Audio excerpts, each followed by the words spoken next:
Hi, and welcome to episode number 103 of the weekly Google Cloud Platform podcast. I am Mark Mandel, and I'm here with my colleague, Melanie Warwick. Hello, Melanie. How are you doing today? Hey, Mark. I'm great. Yeah, we're actually in the same place at the same time, which is really nice. Amazing. Awesome. So today we're going to have a really great conversation with Colt McAnalis. He has a series called Performance Atlas, talking all about performance on GCP, which is really cool. And then after that, we have a really cool question of the week, talking about the differences between sustained and committed use discounts. But before we do that, why don't we have a chat about the cool things of the week? I think that's a great idea. And I know one of the main things we definitely were excited about, it was the fact that there is multi-region support for Cloud Spanner. It has finally been released, and it's exciting because you finally are able to actually scale your Spanner instances out to multiple regions. Yeah, this is super cool. I really like this one. Not only does this mean that you have lower latency for all of your users, but it means that even if a region happens to go down, you're still safe. Exactly. So that's pretty sweet. I love Cloud Spanner. It's sort of really cool in that you're like, oh, I would like something to happen when a user does a thing in Japan, but I need it to be consistent when somebody in Switzerland needs to see that. And you can, which is pretty sweet. Yes. So the other cool thing of the week is that Kaggle actually ran a survey where they wanted to get information about the people who are using Kaggle and the data scientists that are out there. And they got 16,000 responses, which is pretty impressive. And they've already done some analysis of their own and got the data set that's out there for others to explore. Some of the interesting points that they found were things like the average age of data scientists, which is apparently hovering around early 30s, and just looking at actually what people are making in different locations, the U.S. versus other countries. And of course, the U.S. is showing as a higher salary for that specific role. But yeah, I'd highly recommend checking it out. We have links for the Kaggle data set as well as a podcast that was separately done on our blog. Cool. Actually, so I didn't realize this before. They did the survey, but they also released the data set. So if you wanted to play with the Kaggle data set on Kaggle, then you can Kaggle it? Exactly. All right, cool. Awesome. Not confusing at all. No, that's great. All right, fantastic. Finally, we'd be remiss if we didn't mention the change in name for very good reasons. So you may be familiar with Container Engine, Google Container Engine. We talk about it a lot. It is now Google Kubernetes Engine. Reason being that it has now been released that there is now certified Kubernetes program so that you can then go, oh, this provider here, it's a good Kubernetes installation. So they're providing all the things that the certification provides. And once you are certified, you are able to use the name Kubernetes in your product. Since we are certified, yay, we're able to now call ourselves the Google Kubernetes Engine, which I'm going to mess up all the time. Yeah, we're both probably going to mess that up. But GKE now is officially something that you can easily attribute to in terms of the name. All right, so let's go ahead and get to the interview. Let's do that. Today is a very exciting day. We are joined by one of our most remarkable of teammates, Colt McAnalis. How are you doing today, Colt? I'm doing good. That's a lot of setup. I'm really afraid of what's coming next. No pressure. No pressure at all. Most remarkable. Gosh. I guess that the first question is, why are you so remarkable? Who are you? Nobody, actually. I'm a toaster repairman, or at least that's what I like to tell people. It's a funny story, so I'll get to who I am in a second. There's a legitimate there's a legitimate amount of a period of time when no one really understood what developer advocates at Google did. And so I would go to conferences and they'd be like, what do you do? And I'm like, I'm a toaster repairman. And they bought it. They're like, legit? And I'm like, yeah, it's my job to make sure all the toasters are networked properly. And they're like, whoa, like... It's amazing, like seeing the people's eyes, like, that's your job? Like, that's amazing. How do I get that? So, anyhow, sorry. That's Google for you. Yeah. Yeah. Google shoe, and people think really that we make shoes. No, my name is Colt Mcanlis. I'm a developer advocate here working on performance and data compression, focusing dominantly on performance for the cloud right now. How you can write faster applications, cheaper cloud applications, take your existing architecture, tune it, make it better, make it faster, make it cheaper, all that fun stuff. Cool. So I'm going to do it in like the Simpsons way of like, you might remember me from previous series as Compressor Head. Tell us a little bit about it. Yeah. So there's a couple ways we can play that game. So you may remember me from a series called Compressor Head, where the point of it, I'm a huge cooking show fan. And I don't know if any of you have ever seen Good Eats with Alton Brown. I find his cinematography is great. I mean, like the fact that people can sit down and watch a cooking show and become enamored with it. We tried to figure out how we can duplicate that at Google with different things. And I thought to myself, what is the driest subject matter we have? Data compression. And I was like, how do we make data compression and Alton Brown work together? And so we tried to break down these extremely difficult, statistically defined algorithms that basically drive the back end of everything we do on the internet and make it physical. So how do we show data compression using like sticky notes and pet dinosaurs and markers and, sliding doors? And that's kind of where Compressor Head came from. It's us defining the basics of data compression in these physical mediums. So. Yeah, it is a beautiful show. I really like it. Thank you. You did a great job. Google Developer Studios did an amazing job. Yeah, they did. They take all the credit. And everything. Yeah, they made me sound credible and not like I was just rambling for 30 takes. Yeah, and that's amazing. They cut it together really well. I was impressed by that. Cool. But so you now have a new series called Performance Atlas? Google Cloud Performance Atlas. Yeah. So the whole point of Cloud Performance Atlas is to sort of codify best practices and give it out to you in bite-sized chunks that you can take back to your engineering team, or just little tidbits that you may not have gotten access to. I mean, let's be honest. Building a cloud application is massive. There's so many moving parts. It's really difficult for one person to keep it in your head. And if you're using a platform that's also as massive, there's lots of little nuances. And sometimes performance falls through the cracks. You don't understand how to test things. You don't know the right way to profile it. If you do profile it, you don't know if you're using the right set of things. You might be introducing error. Cloud Performance Atlas is all about helping you kind of walk through these steps for the common best practices and get back on the page of things. So what does performance mean to you? That seems like a very broad topic, right? Yeah, great question. So I come from a game developer background where I was dominantly focused on GPU performance. So how many pixels can we get through the frame? Make sure that we're staying at 60 frames a second, regardless of resolution and all that stuff. So for me, it all comes down to cycles and operations that influence your bottom line, whatever your bottom line is. So for most cloud applications, you worry about different things like boot time. Like if you're a web server, you really worry about how fast your systems can boot up, how fast the content can get from your servers to the clients as stage one, right? Because if you increase your web page load time, you lose $1 billion in revenue, like Amazon said, last year. On the other side of it, once you kind of get that down, you need to start doing the next step of it, which is how can we optimize our setup so that we can increase our cost performance? So getting the same result for your end user with less operations or in a cheaper fashion. It's kind of a double-edged sword, right? You want to serve things and compute things as fast as possible for your users, while at the same time reducing cost as much as you can with the least amount of headache for your development team.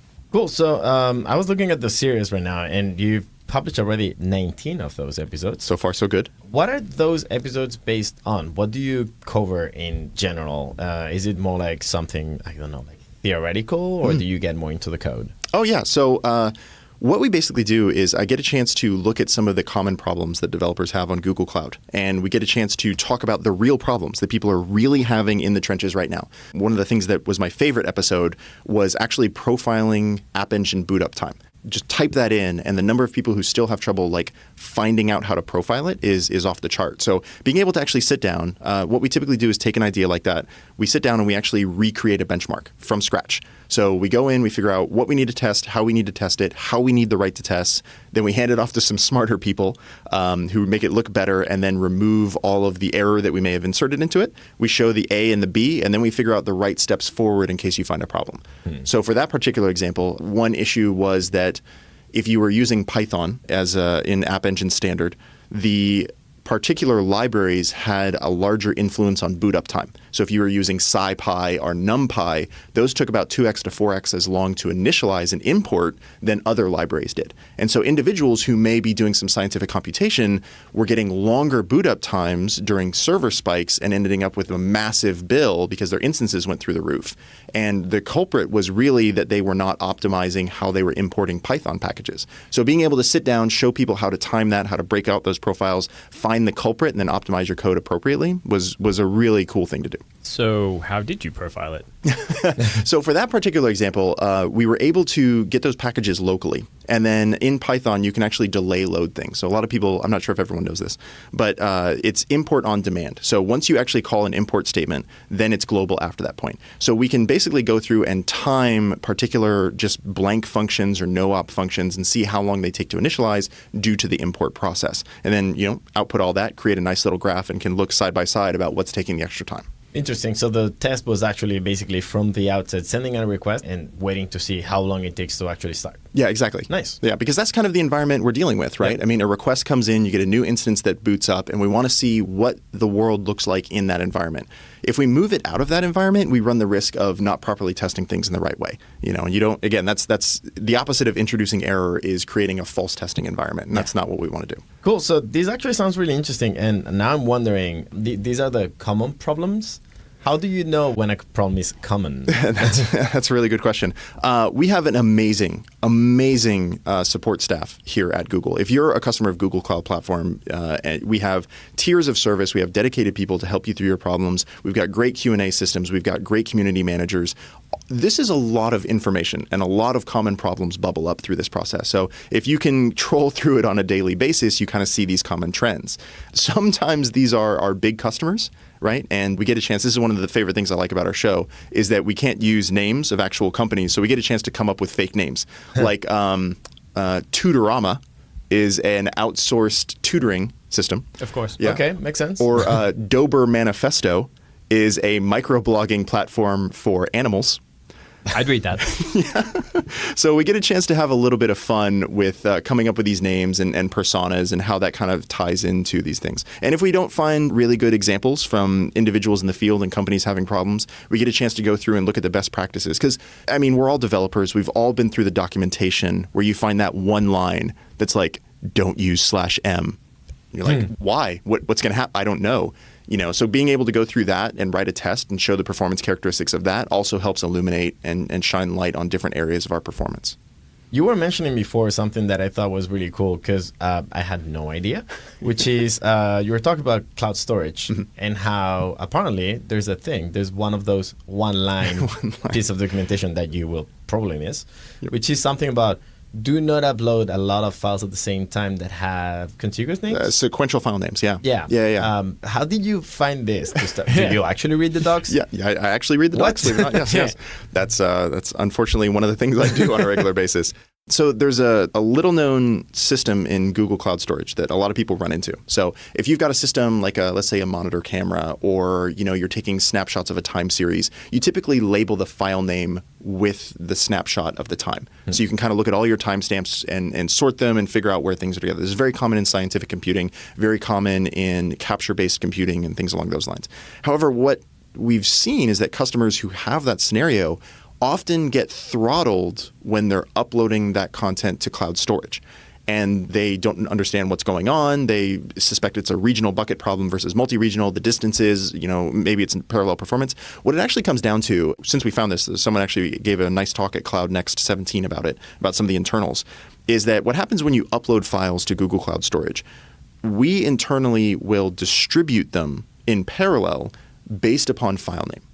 So what we do is we use that as a key to determine how to separate it out. And this is actually really important because if you're uploading two folders next to each other, right, each folder will then have a different file name path. We know then we can push those to different shards and handle the connectivity for the upload. So you get nice speeds when we use this sort of process. However, if you have sequential file names in the same folder, they basically all can end up getting keyed to the same upload shard, which means that you're basically bottlenecking yourself into a serial upload process there. And we found this was common enough that people were running into it. So we talked with some of the engineers, and we found that their suggestion was to actually take a hash of the file name and prepend it to the actual file name itself, not the path, but the file name. And then what this does is given if you use a pretty evenly distributed hash, I mean, it doesn't have to be cryptographically secure or anything, but that'll allow it to actually get pushed and properly load balance across multiple upload shards for GCS. So you can actually get the maximum upload speed you need from there. And so, I mean, that's kind of the little things, right? Like some stuff like that you wouldn't expect, you might miss in the documentation. Yeah. That's the whole point of Cloud Performance Atlas, is surfacing those little things that make big results. Basically, my job is to help someone get promoted, right? Like we want someone to walk in and be like, I just quadrupled our upload rate. And they're like, yay, let me throw money at you. How? Yeah. Random idea. Don't worry about that. Yeah, that's not important. Yes. Say we have a customer and they're like, we've hit a performance problem. Obviously, go to Watch Performance Atlas is one solution. Step one, yes. But say hypothetically they can't find their solution amongst your amazing, amazing content. What do you recommend for how they would end up determining what their issue is, or how they can resolve it, or where to take it from there? Fantastic question. So first point of all testing should land in Stackdriver. As far as monitoring and performance go, Stackdriver has a fantastic suite. If you're running a continuous build environment, you should already have monitoring set up. You should have a pretty good idea of what your average peak and alert-based processes are. Stackdriver can give you all that information. We just, in fact, rolled out monitoring in Stackdriver for your load balancer, so you can actually see what requests are getting cached and whatnot. So there's a lot of information there. And we have fantastic logging inside of Google Cloud as well. So you can go through the logs, you can see the exact numbers. If those things aren't helping you point to where a problem is, or an isolation or a unit or a test case involved with that, what I like to do is start cutting away things.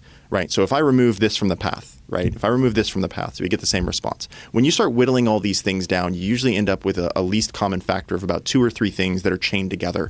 And then from there, you can either do micro benchmarking, depending on where the issue is, or you can go onto Twitter and just send me a direct message, and I'll usually look at it for you. Colt McAnalis is a service. Yeah, Colt McAnalis is a service, yes. And by the way, I mean, if you are a service customer with Google, if you're paying for support, hit those people, because quite frankly, I get a lot of my ideas from them. They are way smarter than me. They see a lot of these problems on a regular basis. And, if I can't answer it, I'm probably going to go ask them. So that actually might be a better path. Getting support from the people who are smarter and have way more hair than I do. I'm wondering, how often do those episodes appear? And what's the plan for the future? What episodes are you thinking about that are you excited about? So we try to do, on a quarterly basis, we try to do 1 episode a week. And that includes a blog post as well as a video. And then we typically take the last 2 or 3 weeks off of a quarter to kind of prep for the next one. So, in a year, you should be somewhere in the order of 48 nice. 45 to 48 episodes, nice, if we're doing everything correctly. The future. I mean, I think you guys have seen my table of contents. I mean, I've got ideas. I mean, when you talk about performance and you talk about stuff as large as Google Cloud Platform, there is no end to the number of topics we could talk about. So far, we've talked about profiling performance for App Engine, profiling startup performance for Compute Engine, for Kubernetes, for pod boot time, how to profile all of that. We've talked about networking performance, how to make sure that you can get your 16 gigabits per second transfer speed for your VMs, how to properly size them. We've talked about our load balancer, our caching, our CDN, the power of Google's network, like being able to test all these things. Our next series that we're about to launch is cloud storage. So we're talking about all the gotchas and all the performance things there. So things like sequential upload speed, large file segmentation. Where I'm really excited to go next is a couple of things. First off is TCP BBR. I don't know if you've heard about this or seen about this. This is one of my favorite technologies that Google has put on the radar. Give us the high-level view. Wow. Okay, so... Super quick. You can do it. Yeah. So super quick is that when TCP was designed, it was designed with a very specific framework in mind for how the web or the network should be used. And there were certain difficulties with, callbacks and windows and everything else. The web's different now. And the engineers at Google have found that there's certain mathematical properties that we can take advantage of. So what TCP BBR does is by changing and updating some of the transfer protocols in your Linux kernel, you can get like a 30 to 50% performance improvement. And that's not just to other VMs that have TCP BBR. That's other systems or other APIs that may just be using regular TCP. So this is kind of like a free boost in performance when you're doing network transfer. I'm very much talking with waving hands here because there's a lot of amazing details and a lot of brilliant engineers have put a lot of brilliant time into this. So if any of you are listening, I'm really sorry for everything I got wrong. Also, come talk to us. Yes, come talk to us. Yeah. Yeah. So TCP BBR, I tell you, since the next announcement for Spanner, I'm really itching to get my hands in Spanner. Yeah. I really want to see how that performs at a global level. I want to find those edge cases because as people roll onto it, there's always a teeth gnashing process. There's always this doesn't fit my mental model, and I really want to get my hands in there. Cloud Functions is another great one. I really want to see the performance there, figure out how that's working. And one other thing that I'm really interested in, and I don't know how valuable this is, but I really want to figure out if we can fix a lot of the performance problems with hosting WordPress on GCP. Like, we're already amazingly fast, but are there things that you can do as a WordPress author that GCP may give you access to in terms of performance, serving cost, DDoS resilience, global availability?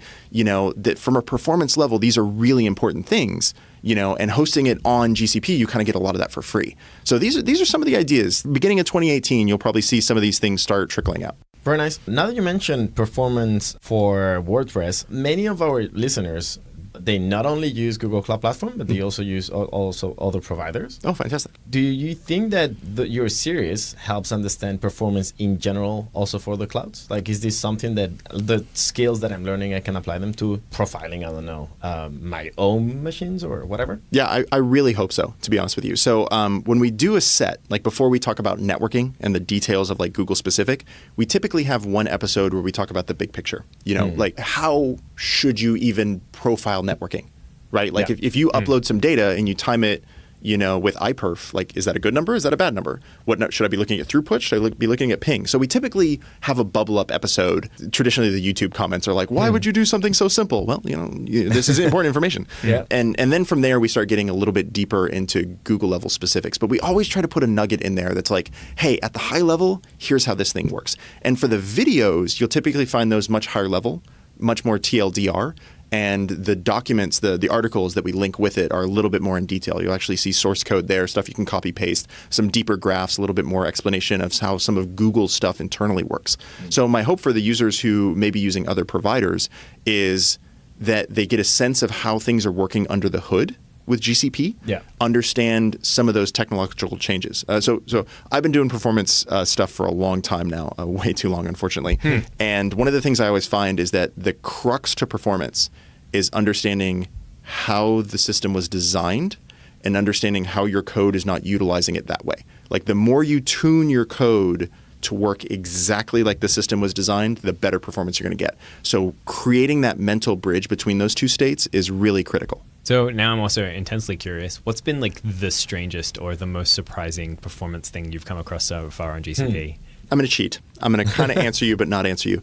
So I won't say that there's the weirdest thing because, you know, if you understand how the hardware works, it's just a mental disconnect. But I will say the hardest thing. I'll tell you that one. The hardest thing, this took me probably 2.5 weeks to figure out. And I had to lean heavily on all of our cloud DAs at various capacities to figure this out. How do you profile the startup time of Kubernetes containers? Kubernetes is known for being really fast to boot up, right? You have shared images, you've got prefetching, like the hosting of the image to the instance or the pod and getting that up, like that's taken away. So most people forget about the next step when you actually have to prop your containers. There is a non-trivial container boot up time every time an instance comes up. How do you time that? How do you find that number? If you have a bad actor in one of your containers, that can cause serious issues. And in Kubernetes, you can define for a pod a set of init containers, which occurs serially, and then all the other containers just initialize in parallel. So you can end up in a situation, let's say you're a company that serves DRM-style media. So you're an image streaming service or a music streaming service, and one of your init containers, which has to occur before any of the other things boots up, is a DRM library that properly pings and connects with the services so that you can be compliant with all the systems. That might have like a 2-second time. You might be pinging for servers, waiting for someone else, but because that sits in your init phase, it keeps the rest of your pod from booting. This turned out to be one of the most difficult things that I could find. kubectl, is it? CTL. Cuddle. You're right. Is it cuddle or control? Well, CTL or control. I'll go either way on that. I don't have strong feelings. There's only the real way is kubectl, but it's fine. I think this is the new GIF versus GIF in the server world. Is it kube cuddle, kube control, kube CTL? GIF and kubectl. I like the GIF. So like this was his face.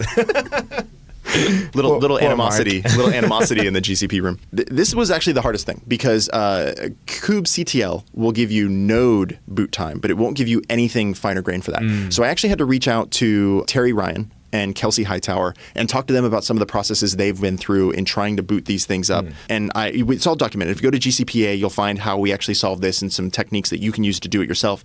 But that took a lot of time to just kind of dig in and figure out how, what's the mentality, how does this stuff put together. That was definitely the most difficult and kind of weird. But, nothing like, we found a ghost or an alligator in the Google cloud, like, hey, I'm not getting the upload performance. Oh, yeah, there's an alligator over there. Like, that's nothing. I wish. That would have been interesting. That would have been amazing. Yeah. Right? In fact, you know what? That's the weirdest thing. There's an alligator. We didn't find an alligator. Oh, I see. Yeah. So for the last question, because we're kind of running out of time, but I have one question. We had a meeting the other day with someone pretty smart, and he mentioned that it'd be a good idea to ask for reading lists from our guests. So I was wondering if you would have something to recommend. Like, I want to learn more about performance, sure, I can go watch Performance Atlas, Google Cloud Performance Atlas. Is there some book, some article that you'd say, oh, go read this thing? Great question. Whoever said that is extremely smart and probably really good looking and has a lot of hair. So I don't know anyone like that. Nobody. They don't exist on the internet. So I got a couple things. So first off, I highly recommend that every developer should check out a fantastic book called Understanding Compression, written by Colt McAnlis and Alex Hackey. Amazing article that will help you understand data compression at a level that makes sense. So self-plug. Yep. Beyond that, I really like the SRE book, the Google Site Reliability Engineer. For my background coming from low-level GPU programming, the concept of a cloud was both familiar at a scalable level and completely alien from like a services and ops perspective. So being able to go backwards to forward through the SRE book was really helpful for me. Likewise, I forget the names offhand. There were a couple good cloud engineering books that were published in the mid-90s, along with like TCP/IP Illustrated and some of those things that basically just describe the architecture of the internet to help you understand things along the lines of how caching works and how second-rate providers work and where your bandwidth comes from and latency and all that other stuff. I forget those names. I'll probably try to find them. We have links to those in the show notes for sure. And if you can't find those and you can't find it in a book form, just go read everything Ilya Grigoruk has ever written. Ilya's great. Ilya is Batman. So I had the pleasure of working with Ilya for a number of years on the Chrome team. Ilya was always amazing because you would never see him until you needed him, and then he would just appear. It's like, man, I really wish we had a solve for this thing. And then like Ilya's there, like, oh, by the way, here's the code, and then we just disappear off in the weeds again. I think he is Batman. He's Google's Batman. We had him for an episode on HTTP2. That was amazing. Yeah, that was really good. Awesome. It sounds like you've plugged everything, but is there anything else that you might want to add before we wrap up, or something you might want to mention or comment on, or anything? So tonight, we're recording this. I don't know if this is revealing behind the scene, but we're recording this on Talk Like a Pirate Day. So Yara, thank you, mateys, for having me in. Tonight, we're actually doing Perf Like a Pirate, which is an event we try to do every year or so where we get an excuse to get everybody in one room, talk like pirates, and talk about performance. And hopefully the videos will be up on YouTube soon. But we got some great speakers tonight, including myself, Jen Tong, Aja Hammerly, Todd Kerpelman, all talking about various parts of cloud performance, statistics, tracing, all those other great things. Really excited about that. There's something a lot of people don't know about. We're starting to trickle it out, but Rado Meyer and I have been working on a new series of content. So if you have seen his Pivotal series in the past, or my Android performance patterns, or our notorious zombie video, keep an eye on the Google Cloud YouTube channel, is what I'm saying. Go subscribe, click the button, wait for it. It's good. It's coming. It's coming. It's coming. Yes, it's going to be amazing. Amazing. Awesome. This was amazing. Thanks so much for taking the time today to tell us a little bit about really yourself and everything you do. Thank you. Thank you all for inviting me. I got to tell you, I'm honored to be here. Like, the GCP podcast is amazing, and we hear about it from everybody. So I'm actually humbled that you all would at least let me in the room. This is like being in the royal palace. Like, just for once. Yes. Thank you so much. Yeah, thank you. Thank you. So thanks, Colt. That was a great interview, and we appreciate the insights and the overview that you're providing around performance for GCP. So moving on to our question of the week. Awesome. So we talked about this a little bit before. A couple of different discounts that are available primarily for Compute Engine. Those are both sustained and committed use discounts. They're both cool, so we want to make sure that you save as much money as possible. Our customers tend to like that. So sustained use discounts is pretty straightforward. If you're using a virtual machine or virtual machines and you use them over a period of time, Google will specifically give you a discount of up to 30% net for instances that run up to the entire month. And there's sort of a sliding scale on that as well. So you really don't have to do anything, which is kind of cool. You just use what you use, and the more you use it, the more of a discount we give you. What's nice as well, though, is if you're maybe a little less elastic in your load, or you've been doing it for a while and you know what sort of memory and CPU that you use over a period of time, say a year or 3 years, which is what we're talking about, you can actually sign up for a committed use discount. So this is where you're actually saying, okay, I'm going to agree that I will use this much CPU and this much memory over a year, 2 years, or 3 years, and then you can purchase that up front. And if you do that, you can get up to a 50% discount off normal prices in return for committing to that usage. So depending on what you're doing, you have a chance to save some money. There's definitely opportunity for that, especially when you have something consistently being used. Well, great. Okay, Mark, we've got 2 under our belt in terms of doing intros and outros. It's only a matter of time before we'll actually do an interview together. One day. One day. But before we wrap up today, are you going anywhere, doing anything exciting in your life coming up? Anything exciting? Let's sit down and have a long chat. Now, nothing in terms of conferences this week. I just did QCon yesterday, actually. So I am off the charts for talks this week. Are you done for the year, or you've got some more stuff coming up? I will not commit to the fact that I'm done for the year because I find sometimes last minute stuff comes up. What about you? Really, all that's coming up for me is MIGS, Montreal International Game Summit, which is in September. I'll be speaking there on the 11th of December, but otherwise I'm sitting still for a little while, which is quite nice. That's great. It's nice to be in one place for a minute because it's been a big conference season the last couple of months. Awesome. All right. Well, Melanie, thank you very much for joining me for yet another podcast. It's good to actually be in the same room, Mark. Wonderful. And we'll see you all next week.